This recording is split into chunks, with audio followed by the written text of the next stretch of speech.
Hmm. Ah, hello.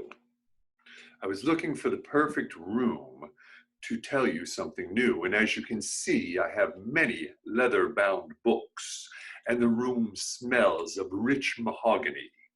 It seemed like the right place to discuss something new and very important.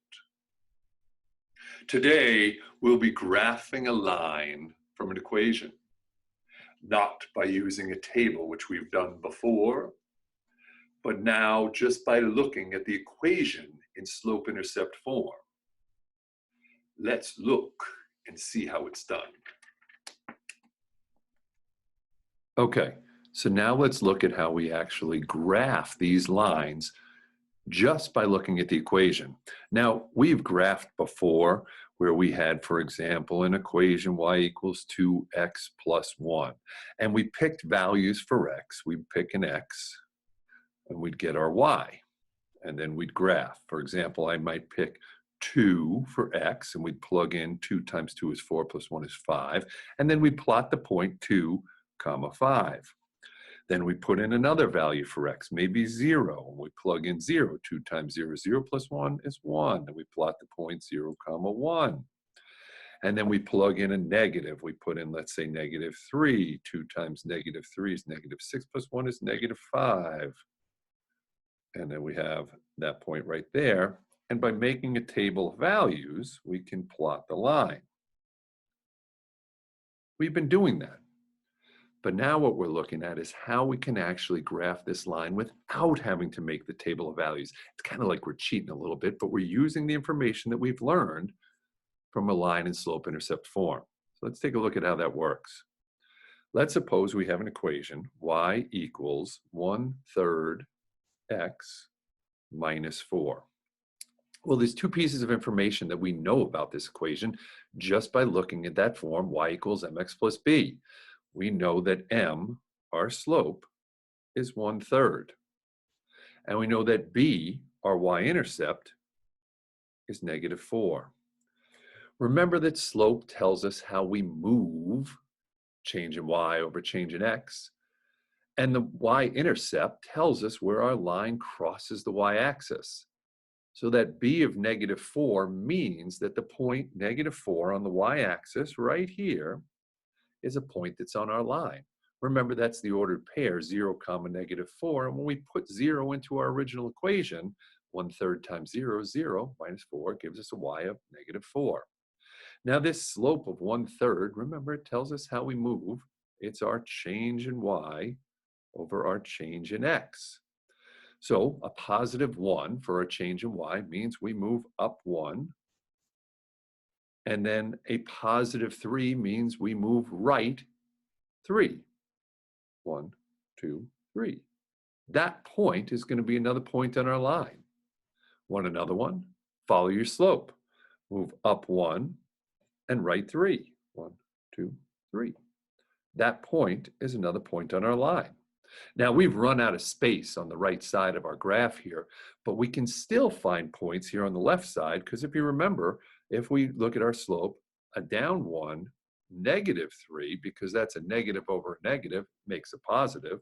We can do the same thing going down 1, left 3, gives us another point.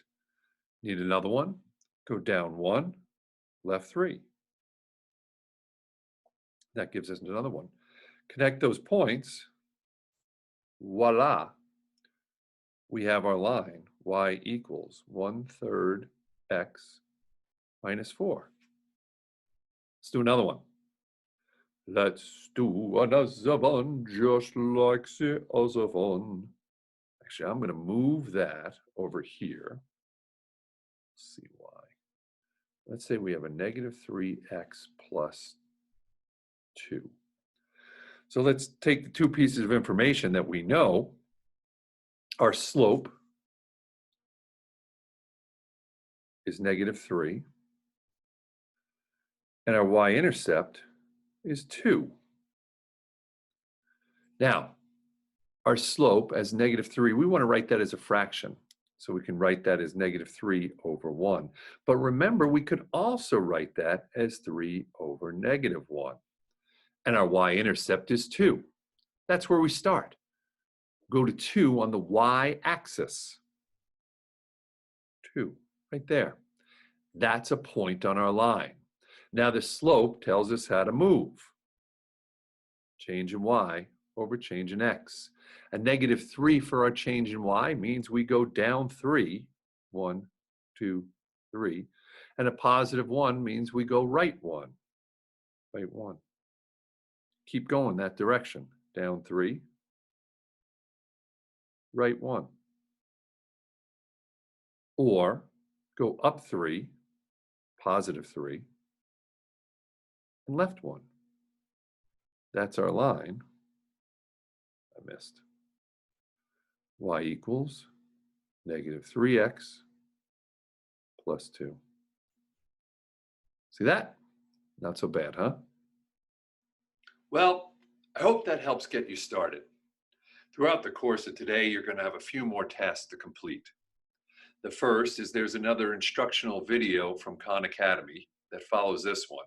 Make sure that you watch the video, be aware, take mental notes on how to do that, and use that as a resource for when you have to do your practice and eventually have to do your homework.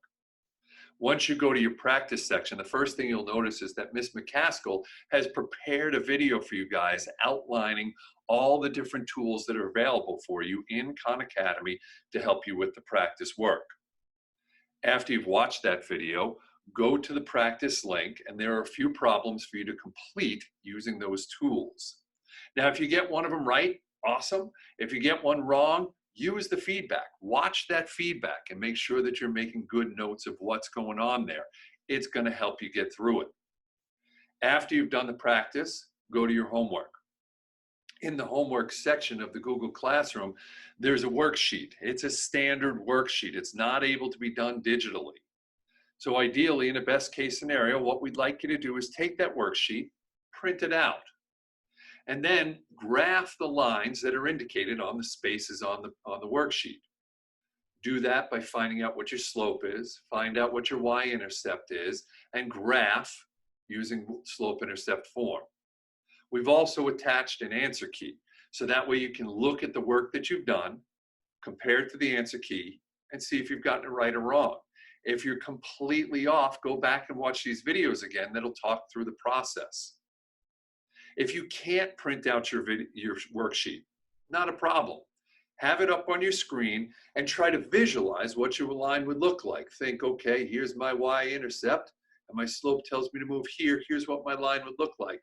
And then take that visual note and compare it to what you see on the answer key. After you've done your homework, what we're going to ask you to do is go in the homework section. You'll see that there's a Google form for you to complete. It's going to ask you for your name, the number of questions you got right, and whether you were able to do this by printing or by visualizing it. Please be sure that you answer honestly, so that way we can get information about how you've done. And as always, if you're having any troubles, please reach out to us, email us. We're here to help. And remember, stay classy.